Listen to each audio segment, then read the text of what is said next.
আসসালামু আলাইকুম। বর্তমানে বাংলাদেশে রাজনৈতিক অঙ্গনে খুব তোলপাড় শুরু হয়ে গেছে।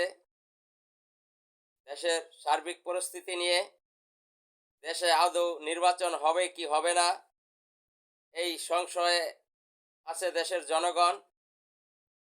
এবং বাংলাদেশে যে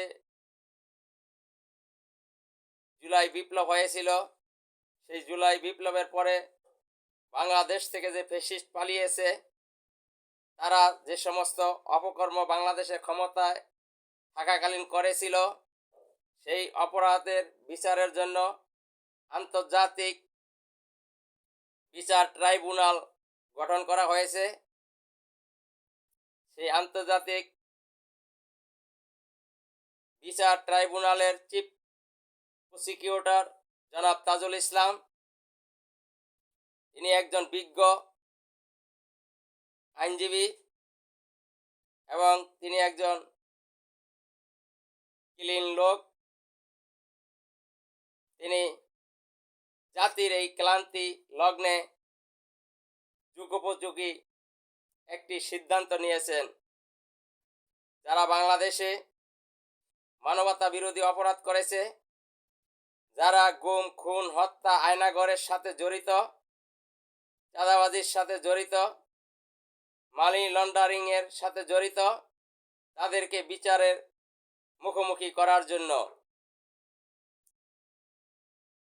এই আইসিটির সেই মামলায় বাংলাদেশের 25 জন সেনাবাহিনীর বিরুদ্ধে অভিযোগ আনা হয়েছে। তারা এই গুম, খুন, হত্যা সাথে জড়িত। বাংলাদেশের প্রত্যেকটা মানুষের জন্য আইন সমান, প্রত্যেকটা জনগণই ন্যায় বিচার চায়। সেনাবাহিনীর ভিতরে যে সমস্ত